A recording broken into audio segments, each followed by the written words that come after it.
much for yet again an overwhelming response for the Ability webinar series.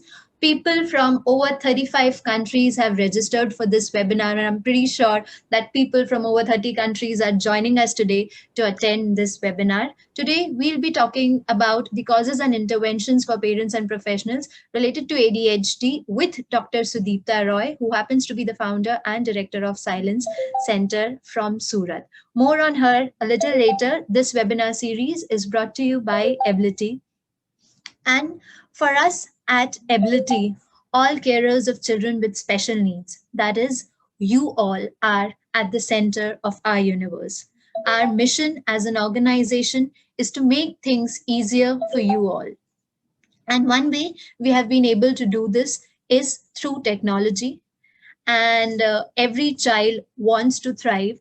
And while we understand that technology could help a lot, we also do realize that without the carers, without you all, technology is insufficient. And therefore, we bring to you community along with resources so that no one should have to do this alone. The community and resources brought to you by Ability can enable the best chance for discovering the true potential of your child. Hope we all help each other in this journey together. If you're not yet a part of one of the WhatsApp groups of the Ability community, do keep an eye on your inbox and join the community. We have lots of people from the community there who can help each other. Also, you can follow our YouTube channel. It has hundreds of useful videos for you. You can go to youtube.com and look for Ability as a channel. Subscribe to the channel to stay notified about all our upcoming webinars and useful videos. Also, all these videos go live on Facebook. Apart from that, useful info is being shared on our Facebook page. Over 2,000 people are already following it. If you are not one of them, please go and follow it. You can find the page at www.facebook.com/ability. So, coming to the speaker of the day, Dr. Sudeepta Roy. She's the founder and director of Silence Center and also a clinical psychologist. She's in fact, let me correct myself. She's an RCI licensed clinical psychologist, a mental health trainer and teacher of psychology with over 26 years of experience. She has conducted more than 70 training programs on various platforms and also conducted a course on mental health assessment in collaboration with Roehampton University, London and MS University. She's also currently engaged in international research in collaboration with,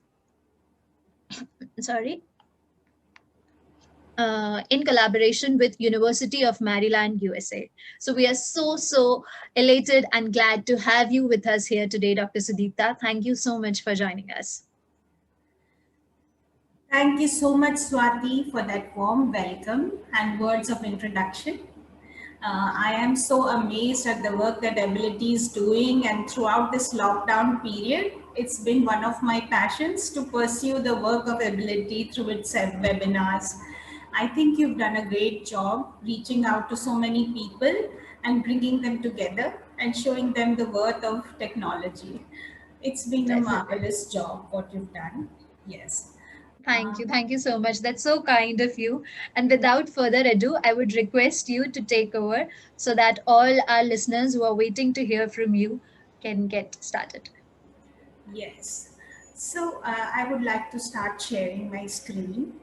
Sure.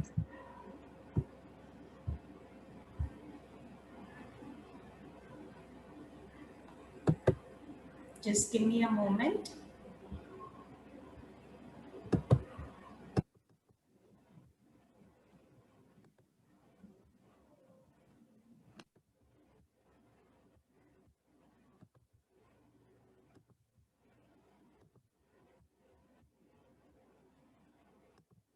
So to begin with, I would like to just start by sharing a small piece of information about ADHD.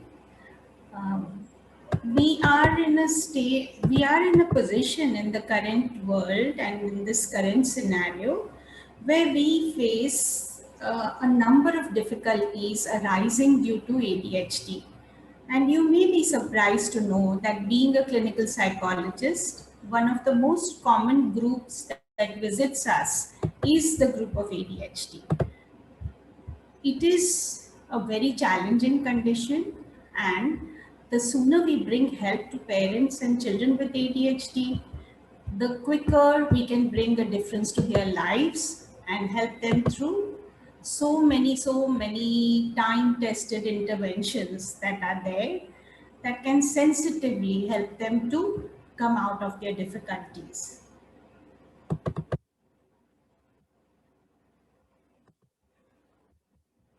Let me just, a little bit of a problem here. Just let me just share my screen now.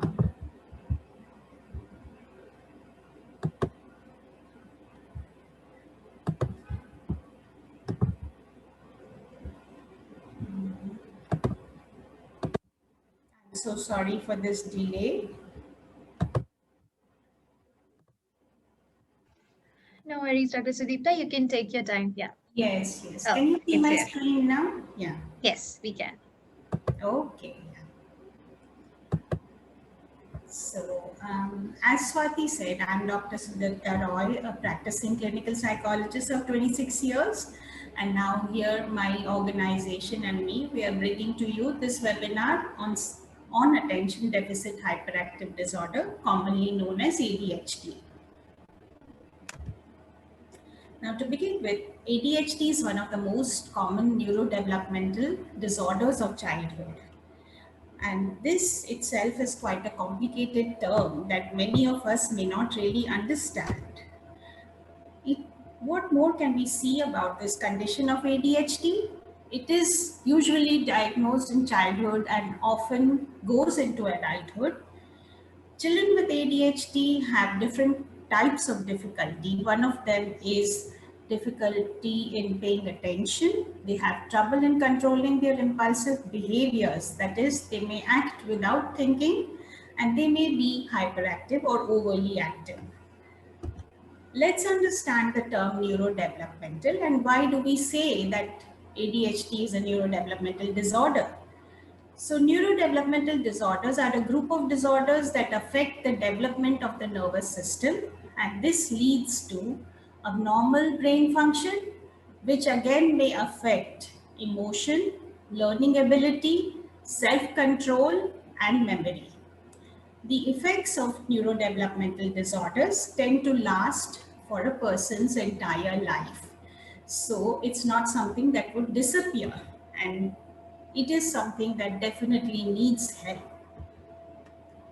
Facts about ADHD, let's have a look at them. Prevalence in children aged under 18 were found to have at a global level 7.2% of such children might be having ADHD. And it is estimated that at this point of time in the entire world, we may have 129 million children who suffer from ADHD. I'm sure you understand that that is a very formidable number and number of people require our help. The estimated number of children who have ever been diagnosed with ADHD, according to a national survey conducted in the US in 2016, shows that 6.1 million people have been diagnosed, which is 9.4% of the child population. So you can understand that out of the 129 estimated million, only 6.1 actually would have reached the formal diagnostic system and actually received help. And also there is a high prevalence of ADHD in boys as compared to girls. So we find that in males, the prevalence is 12.9%, whereas in girls, it is 5.6%. In India, the pooled prevalence of ADHD is very similar to the global statistics, and we see that about 7.1 children and adolescents in India suffer from ADHD. The summarized prevalence of ADHD is 9.4 among male children and 5.2 among female children, which is pretty comparable to what is there worldwide.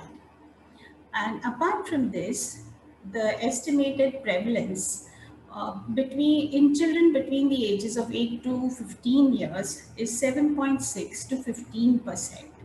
In fact, the different kind of prevalence studies show statistics ranging from 1.8 to 30%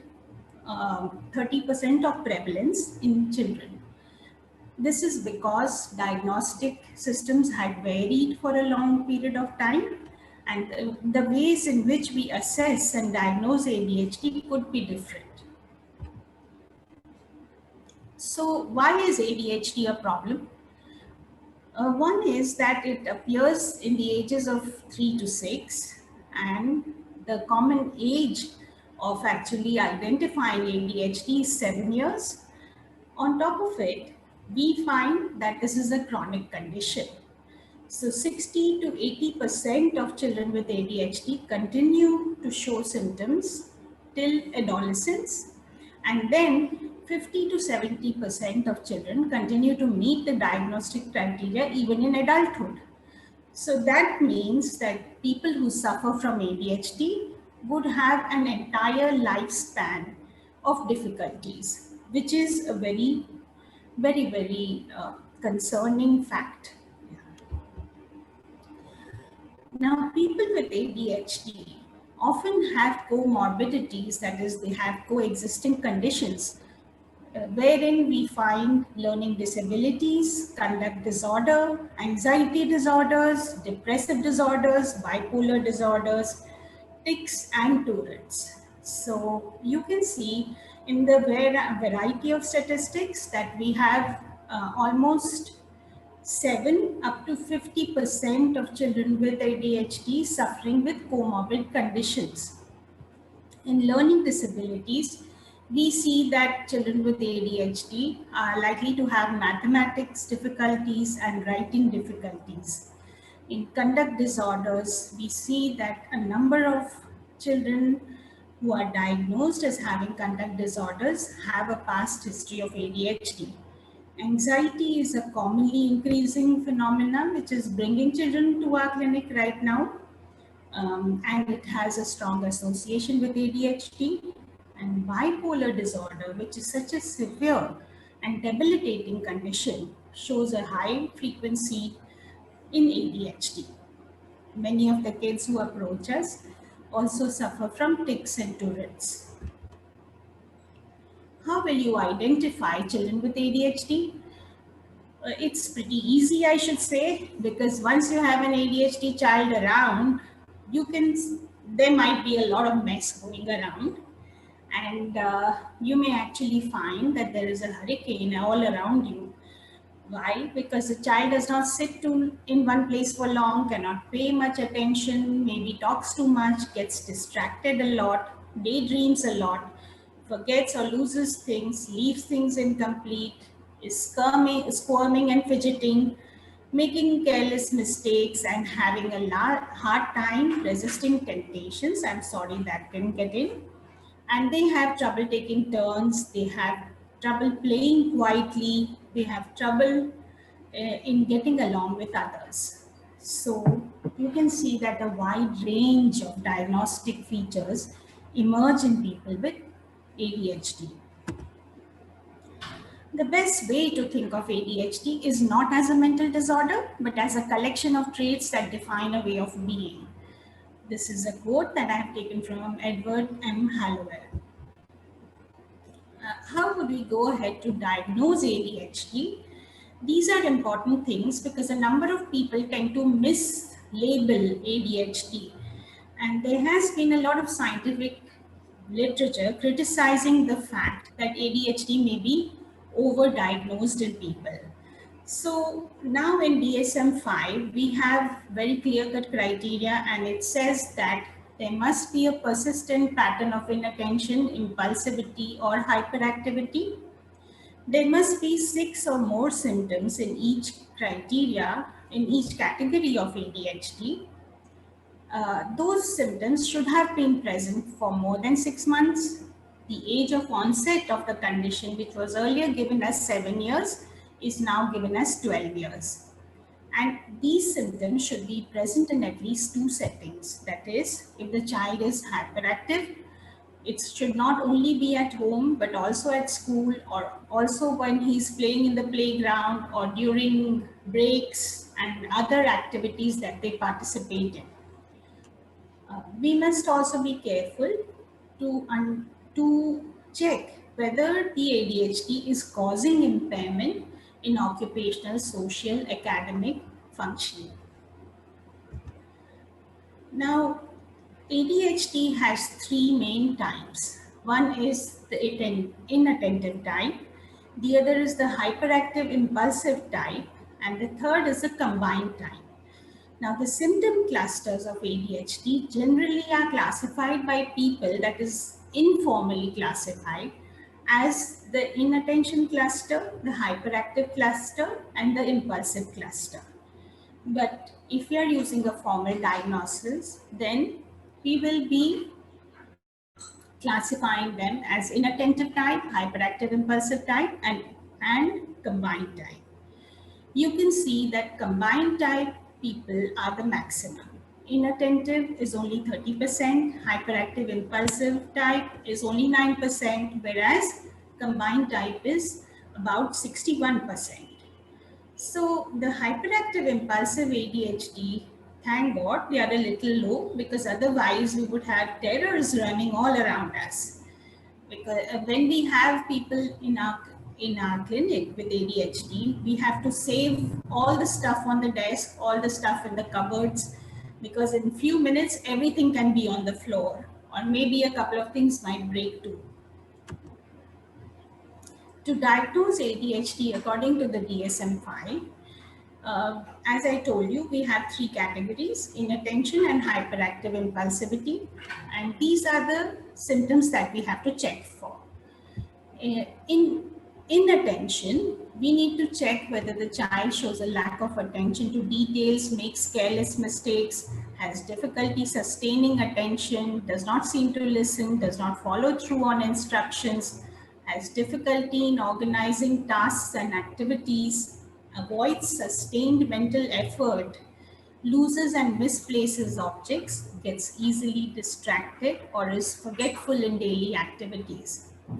In the hyperactive impulsive type, we need to check if the child is fidgety, squirms around, leaves the seat frequently, runs around, feels restless, is loud, noisy, always on the go like a motor, and talks excessively, blurts out answers, has trouble waiting for the turn, and also tends to act without thinking.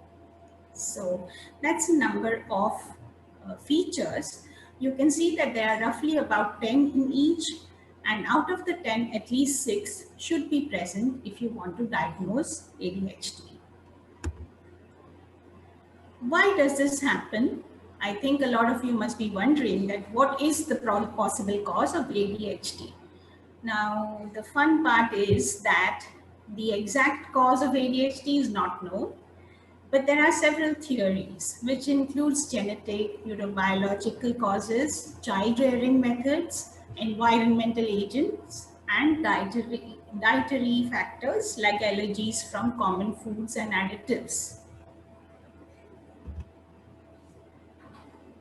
Taking this further, going into the few details of ADHD causes, it is known that ADHD can be genetically heredited. Twin studies show that there is a genetic link, and many times you would be able to confirm this fact in your actual experience, because people who come to us, children who come to us with ADHD, their parents often report that we had the similar problem in our childhood. The other thing that we see in children with ADHD is that there may be some link with smoking, alcohol use, drug use, or other chemical complications and ingestions during pregnancy. Now, in our setup, we do not see most of these things like smoking, alcohol, drug use in the mother, but we do see sometimes use of unprescribed or use of scheduled drugs during pregnancy. Now, one of the factors that is assumed to play a role in ADHD is environmental pollution and exposure to lead. So sometimes environmental toxins can play a role during pregnancy or in early childhood. Brain injuries is also one common reason why people get ADHD. Like, say, if the child suffers from high fever in the infancy or early developmental period before 5 years, if they have had brain meningitis, if they have epilepsy or any other kinds of seizures, they would be at risk for developing ADHD. Premature birth and low birth weight is the single most cause that many people report as being linked to ADHD. Above this, we have certain other theories about the causation of ADHD. Behaviorally, it is assumed that lack of parental boundaries in terms of disciplining may also lead to ADHD. Sometimes it may be due to trauma, like say the child may have early depression, anxiety, or the parents may have depression and anxiety. And sometimes we may have children who are facing abuse, and this too can lead to ADHD. Um, there are some personality temperamental factors that can contribute to ADHD. So I wonder if you're aware, but there is a cultural, typology of people. It is assumed that when we started our life in this civilized way, we began as hunters and farmers. So those who began as hunters would be more prone to having ADHD. So this is more of an eco and cultural causation. The other social causations linked with ADHD are assumed to be media, then also school to an extent, and electronics. One hypothesis that goes around is the exposure to radiation linked with the electronic transmission of our telephones, of our internet. It can also be related to ADHD and maybe even autism.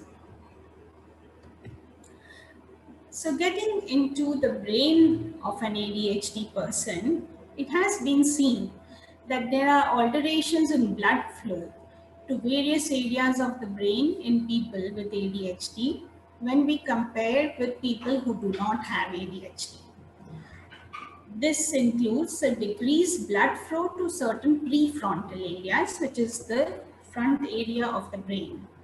The decreased blood flow decreases brain activity, which is why executive functions in the brain remain weak. What are executive functions? They include planning, organizing, paying attention to things, remembering things, and emotional reactions. A little bit more about the brain and ADHD. So there are 4 areas of the brain that could be implicated in ADHD. One is the prefrontal cortex that we just spoke about, which is responsible for organization, cognitive flexibility, self-control, and maintaining attention, which is more a higher order thinking pattern. The other part of the brain that is also affected in ADHD is basal ganglia. This helps to regulate communication within the brain. It's responsible for motor control, facilitating movement, and also inhibiting competing movements. Which is why you can see the relationship between ADHD and what the basal ganglia is supposed to do. That is, you see excessive movement in children with ADHD. Apart from that, we have reticular activating system. This is a major relay system in the brain, and a lot of areas of the brain connect to this particular area and leave from there. And this area of the brain is responsible for arousal and consciousness. So deficiency in this region can cause inattention, impulsivity, or hyperactivity. The limbic system is also one more area which is related to the regulation of emotions. So if a person has a deficiency in this area, they may become restless, they may become inattentive, and they may become emotionally volatile. Therefore, you can see all these features in ADHD. Beyond this, the brain also has a role to play in ADHD by way of neurotransmitters. Neurotransmitters tend to work differently in the ADHD brain. So the chemical known as dopamine, which carries signals between nerves and the brain and is linked to movement, sleep, mood, attention, and learning, tends to play a role in ADHD.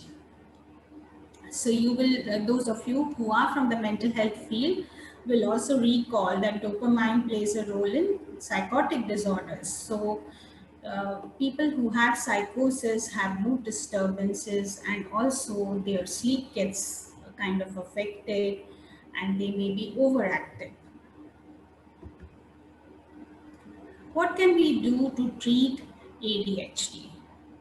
So there are various options. The first line of treatment for many is medication.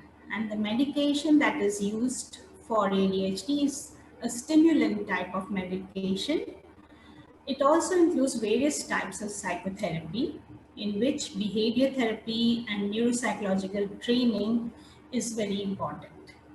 Apart from that, we also can do what is known as psychoeducation and training of the parents. Uh, Most of all, we tend to use a combination of treatments, because not just one type of treatment is successful in helping people with ADHD. We need a number of mechanisms to reach out to them. Treatments can relieve many of the disorder's symptoms, yet there is no complete cure. Researchers currently are developing more effective treatments and interventions and using new tools like brain imaging to get a better understanding of ADHD. And they are trying to treat and prevent it. Uh, Further, on the topic of treatment, the medicines in ADHD should be prescribed only by licensed practitioners, which could be psychiatrists or neurologists. And they should generally include FDA approved stimulants or non-stimulants, depending on the symptoms. Now, the medication tends to affect children differently, and different children can have different types of side effects. Some of them develop appetite disturbances, some of them develop growth disturbances, some develop sleep problems, some develop skin allergies, and some do not have any problems at all. So one child may respond well to one medication but not to the other. It is recommended that healthcare providers observe and adjust the dose of the medication before finding the right balance between benefits and side effects. It's also important for parents to work with the child's healthcare providers so that they can identify the best way in which medication works for their child. So the treatment of ADHD can be considered to be four-pronged. One is a brain optimization program. Second is a cognitive enhancement program. Third is an ADHD psychotherapy program. And fourth is an ADHD behavioral program. So the brain optimization program includes things like neurofeedback, then sleep monitoring and diet monitoring. We can also, in the cognitive enhancement program, we work on executive functioning and attention enhancement. The psychotherapy program tries to regulate emotions, that is the mood, and also build a kind of a resilience and better cognitive control over their own actions and behaviors. The ADHD behavior program is very useful in at home for the parents and in school for the teachers and in other types of coaching environment. And it is based on principles of modifying undesirable behaviors and encouraging desirable behaviors in the child. Behavior modification is something I'd like to spend a little time on. How can we modify the undesirable behaviors of children who have ADHD? One of the ways to do that is to have simple rules of behavior. Then we need to set up a reward system which includes positive and negative reinforcements. Like in positive reinforcements, it would mean like supposing the child listens to you and sits and does the work as you want them to, then you follow that up with a reward. You also might use certain positive punishment, that means withdrawing certain things that the child likes or is dependent on, so that they learn the importance of following a certain type of instruction. We can use negative punishment, which would mean like giving them something that they don't like say for example increasing their study time or increasing their isolating them from their playmates and preventing them from going out to play for a little more time that way. So such kind of punishments or positive reinforcements can help the child to develop better behaviors and better control over their behavior. Apart from that, routine management is very important. We need to develop a structured routine for such children and make ample space in that for physical activity as well as for different types of cognitive activity. And there has to be a balance of cognitive activity, breaks from it, and physical activity. We often would need checklists and behavioral diaries to help the children get through their routines.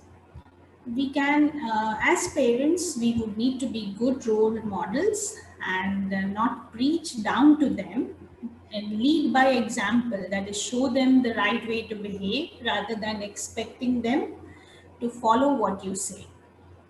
Then healthy parents, healthy parenting styles and healthy parent-teacher communication also helps to build a strong relationship for the child in different environments.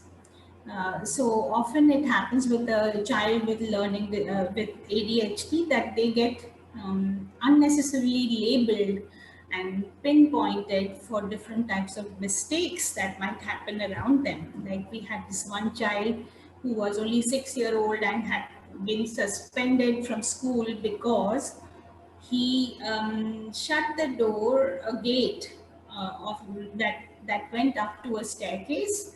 He shut it without checking that other students had not yet come down. So, which is why some children were locked in, and then there was a little bit of chaos, and for an hour, some children went missing. So, because of that, this child was penalized. However, if you look at the age of the child and the kind of issue that the responsibility that was placed on the child, it would have worked, I feel, a lot better had there been healthy parent-teacher communication. And the other thing is that most of these treatments in ADHD tend to work better if they are coupled with medication, especially in severe cases. You know that there are levels of difficulty in ADHD. We can classify them as low, moderate, and high or severe. So if a child falls in the higher level of ADHD, then it is much desirable that they should go in for medication. Another type of treatment which is now really becoming very popular and it is being explored in research more than earlier is finding brain training solutions to ADHD. So one develops small exercises to strengthen some area of the brain functioning, which could be maybe paying attention or the memory part of it, or even problem solving or organizing something. And by constantly exposing the brain to this, we can help the child develop and strengthen that area of the brain, which is at present quite weak. Then there are some tips for parents that if you have an ADHD child, it would be very beneficial for you to create and follow a routine, give the child limited choices, be clear and specific in your instructions, help your child to plan ahead, um, set goals for them and couple it with praise and rewards, discipline clearly and effectively, provide positive experience opportunities. Also, develop a healthy lifestyle, which includes certain dietary restrictions as well. Get organized with your day and help the child to get organized with theirs. Provide frequent encouragement and manage distractions. Uh, I have here two case studies for you, which I will just touch on briefly. Like the first case is of a male child, 14-year-old. He had borderline intelligence, behavior problems, and learning problems. And his problem was that he was frequently removed from school because of his behavior and poor attention span. We took about 30 sessions with him. There were 15 daily sessions of 30 minutes each, and then there were other long sessions of 1 hour each. We worked on cognitive tasks and social skills, and there during this time we found that the child actually responded well, and there was a feedback from the school that the child now sits in class, does not behave badly with his peers, and follows the instructions of the teacher. And on follow up, 6 months later, he continued this behavior. Another case is of a 12-year-old child who had bright average IQ but showed oppositional behavior, used bad language, was violent towards his mother, had demanding behavior, was lying and stealing. For this child, we went through 50 sessions in which we taught him emotional regulation. We created better self awareness and taught him self monitoring across activities. And after 50 sessions, which is almost 6 months of therapy, the child showed significant improvement and was ready to discontinue sessions. Okay, so we are going to follow this webinar with a series of workshops to help parents deal with challenging behaviors of ADHD and to help us identify homogeneous groups who might fit into this. We have created a Google Doc, which is here on the slide, and it will also be shared with you in your group by Swati or Balaji, and you can then fill up the form and expect to hear from us about any future workshops. If you have any doubts, feel free to contact us. You can contact me at my official number 9279211315, our website www.silencecenter.com. We have an Instagram, Facebook, and YouTube pages also. Please do visit them and subscribe for further information. I would like to say a thank you to all my patient audience for listening to me throughout this talk, and a very big thank you to Ability for this opportunity to interact and talk to you all about ADHD. Thank you so much, Dr. Sudeepta. That was a wonderful session. And like Dr. Sudipta has already mentioned about the workshops, I am very excited to tell you all that we have recently launched Ability Workshop series. And these workshops would be deep dive sessions, which are typically longer in duration to provide a deeper understanding of the topic. These would be conducted in smaller groups so that you get to ask your questions personally and also get personal attention from the expert to address specific challenges.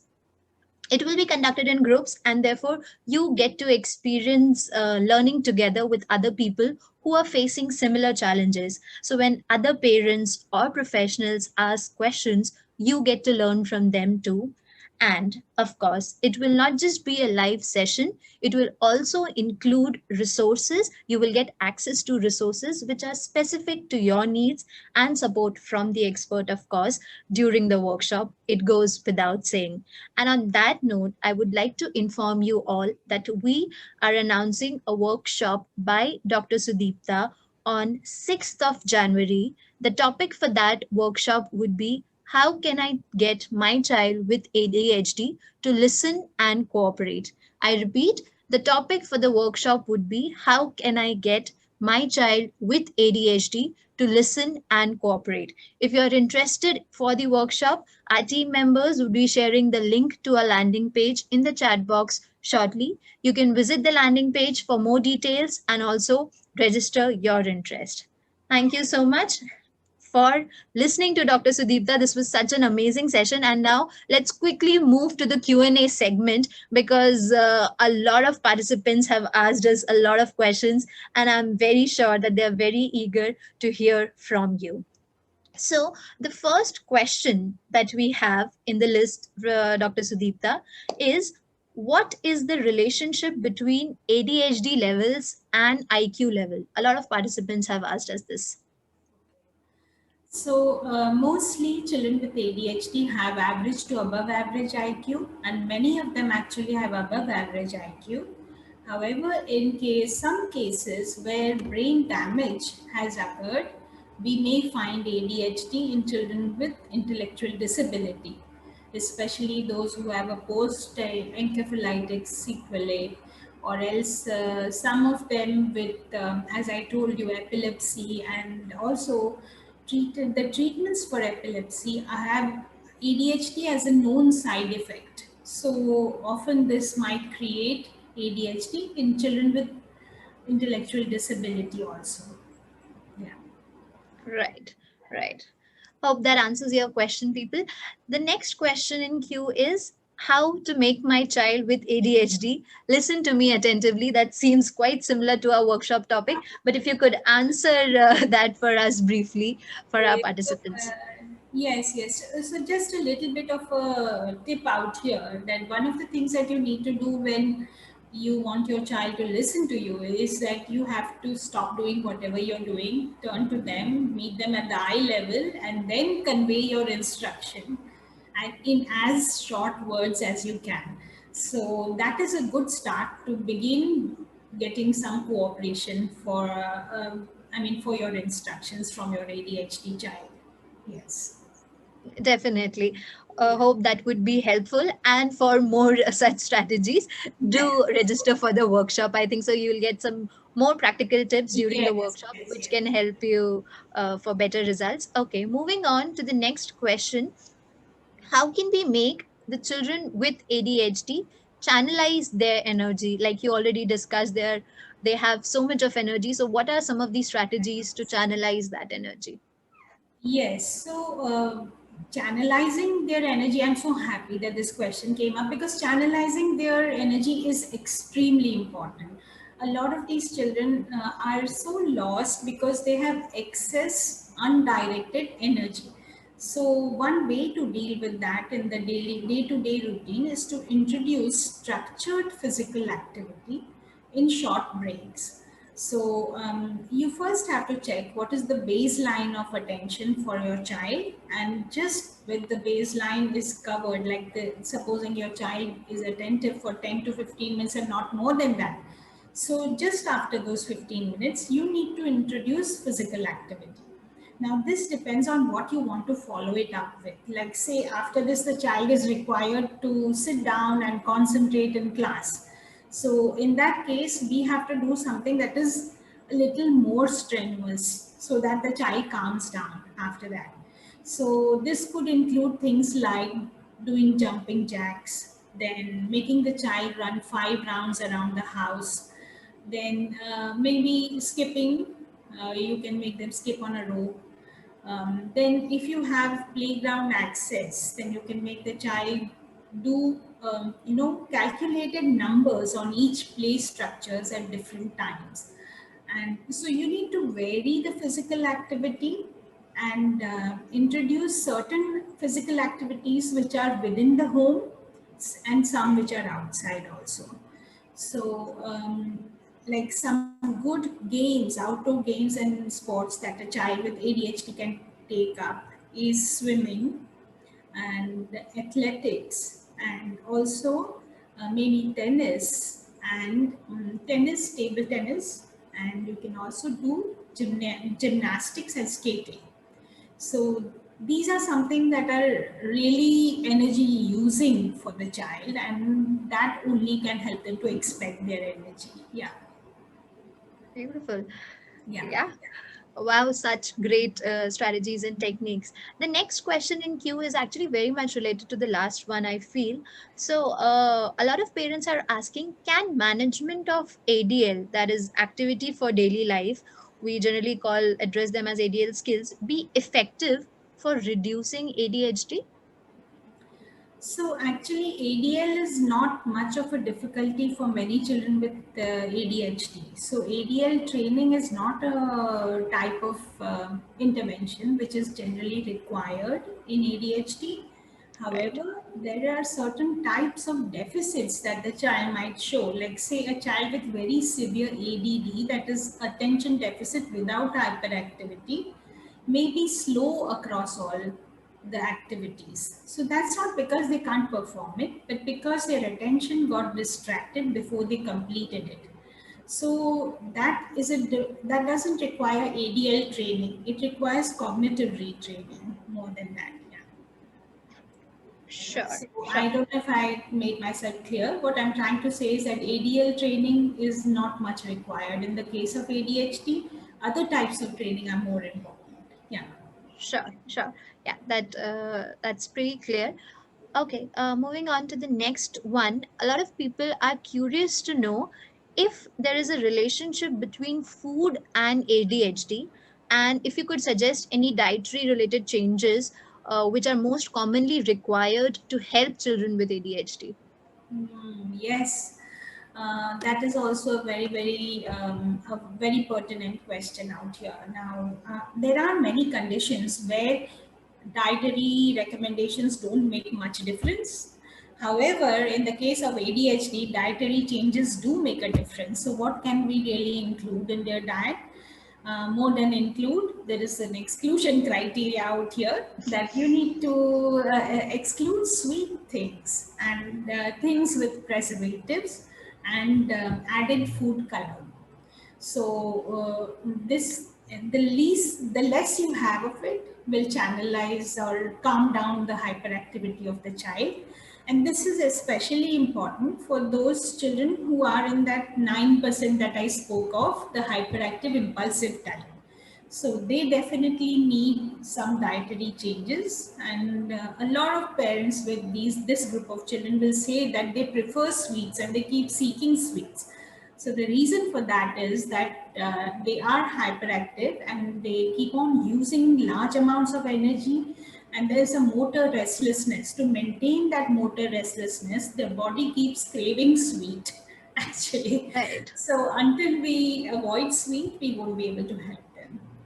right. Also, yes, having good dietary fiber foods, nutritious and protein rich foods will help to maintain their developmental levels and create, I mean, say some of them are using too much of energy. So we do need to give them good nourishment so that their health remains good. Otherwise, they might suffer from low immunity and their body structure might be too thin. Some of them have low weight also. Right, right, definitely. Okay, so do avoid sweet. uh, Dear parents, if you are listening, and professionals, you can advise the parents that you know of to avoid sweet in the diet. That will help the children with ADHD. So, Dr. Sudeepta, today's webinar is not just being attended by parents, but also by professionals and educators. And a lot of educators in the group have asked us what are the teaching strategies to include an ADHD child in the classroom setting? And also, if there are any ways or red flags in a classroom setting which can help the educator to identify children with ADHD. Yes, so let's break that up into two. So, first step is identifying a child in the classroom as having ADHD. I think there should be no difficulty there. The child would not be able to stay in seat for long. They might be a little disruptive, and they may interrupt and disturb other children or the teacher during class.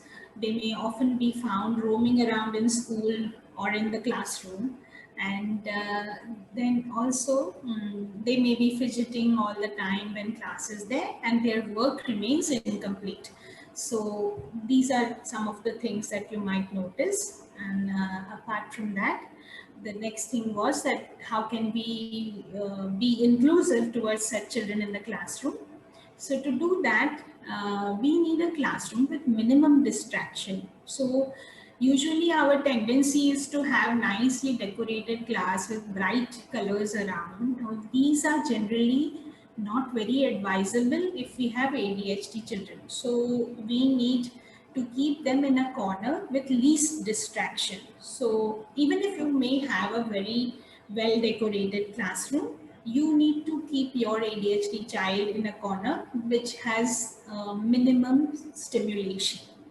So that's one thing. The second thing is that it would be nice if we could seat them in front of the class in the direct eye view of the teacher.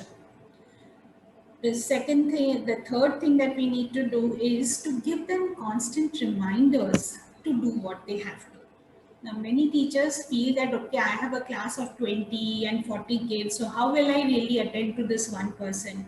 I tell you, it's very easy to do that, because to tell that, name the child and say that, can you please start writing, or can you please listen to me, I'm giving an important set of instructions, doesn't take even 5 seconds.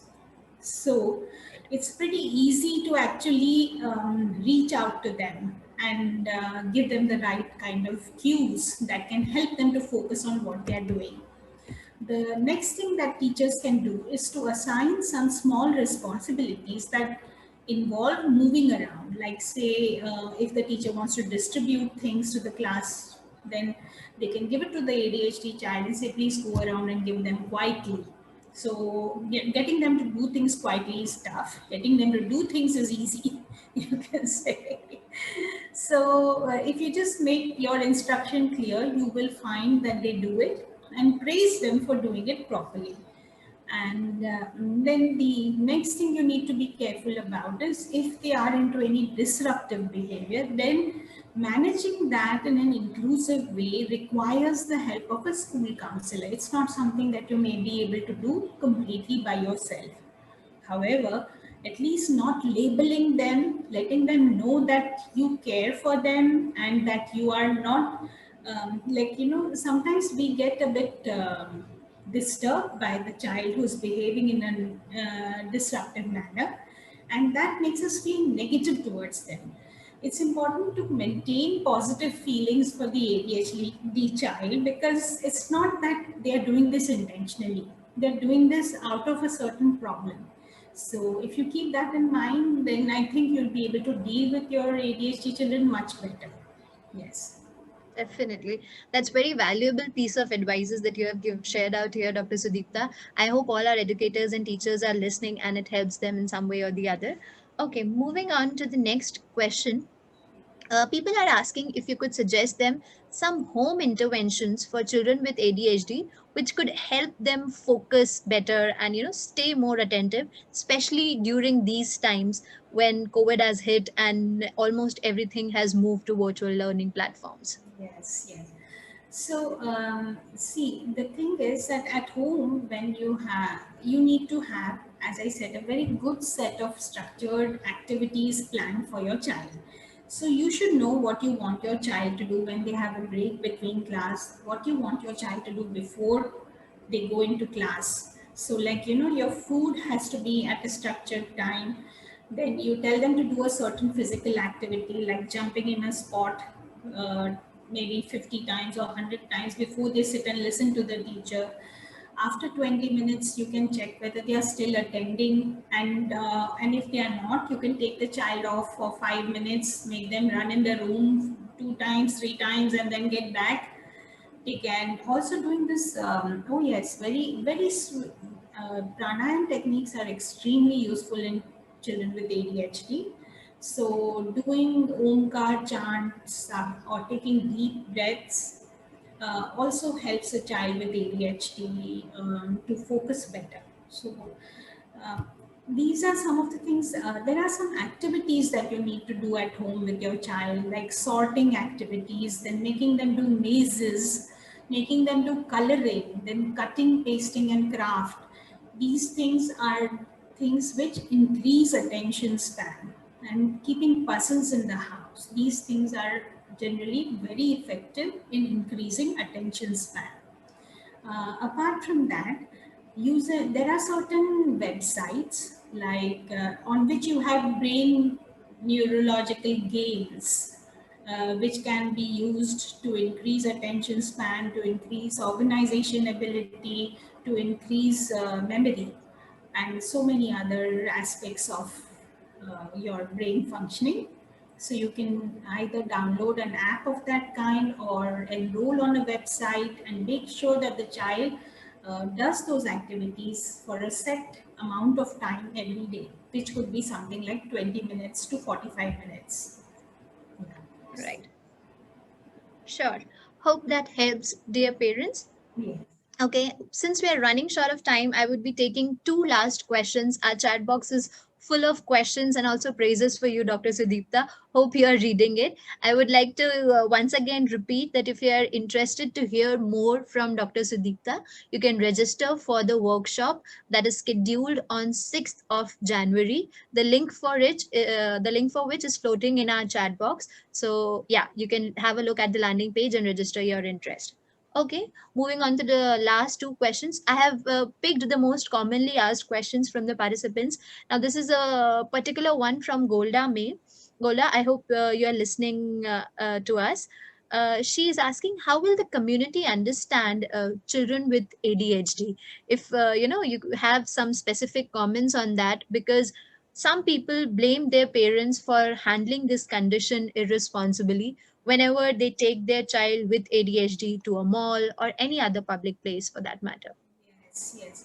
So this is very unfortunate. There's a lot of labeling, as I said earlier, also that goes on with children with ADHD and the parents of children with ADHD. There's an immediate, conclusion which is drawn that the child is behaving badly because the parents didn't teach them well or they didn't teach them enough, kind of a thing.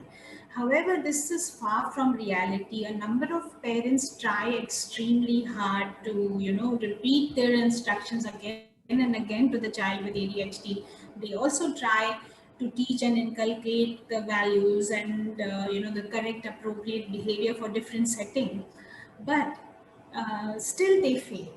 So what my message to the communities who are seeing children with ADHD is not to be in a hurry to judge the behavior of the child and blame parents for the lack of training of the child, but try to encourage the child in doing something that is more appropriate by leading by example. So you do something, show the child how they can be more constructive in their activities. To give a very small example, like say whenever I used to travel when my children were very young, I always carried a slate and a pen, a small slate and a pen. I also carried crayons and small coloring books. And whenever my children enjoyed doing those activities, whenever we were in the train, and In the same train, we could see other parents struggling with children who were like, running all over and all that. But my children learned to sit. So, teaching your child to sit at an early age, teaching them the value of reading, and engaging themselves in structured activity is what the parent has to try and focus on, and the community has to participate in giving appreciation for the correct behaviors and helping the child to adopt different and better behaviors. Yeah. Definitely. Community has such an important role to play here. Yes, Hope absolutely. the entire community does its part. Okay. Uh, to the last question for today's session, Sylvester is asking if you have any comments on the fact that children who are older face social adjustment issues if they have missed on ADHD interventions in their younger years. So, how these children could be informed about the impact of their behaviors on themselves and also their family members. How could these things be easily explained to them? Yes, I thank you, Sylvester, for bringing this up, but it's a very complex topic. It's not something that can be just answered offhand. And this social training for people with ADHD has many levels and intricacies, and it has to be highly customized to the needs of the child or the person who is suffering them. So, what we find is that people with ADHD in their adolescence and adulthood, if they have not been treated earlier, they may have what is known as an inconsistent sense of self.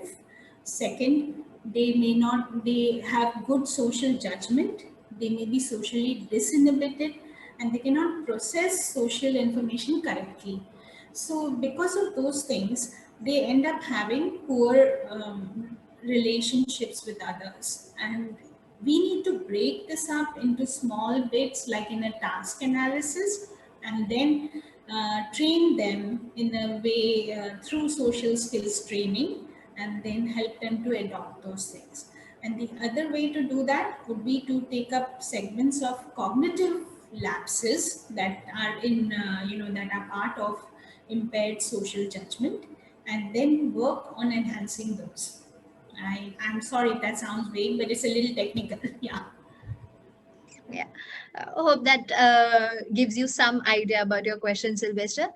So that brings us to the end of the session. I will request all the participants to please leave your feedback in the feedback link that is being shared by our team members, that will be shared by our team members shortly. Your feedback is extremely important to us to help us improve the experience further for you. Thank you so much, Dr. Sudipta, for such an engaging and enriching and informative session. We truly loved listening to you, and this I'm definitely speaking on behalf of all the hundreds of people listening to you right now. So thank you That's so much. very How was your sweet of you. experience? Thank you. Thank you, my audience. Thank you, Ability. Thank you, Swati, Balaji, and all the helpful people who made this possible. Thank you all so much. Yeah. Right. Should be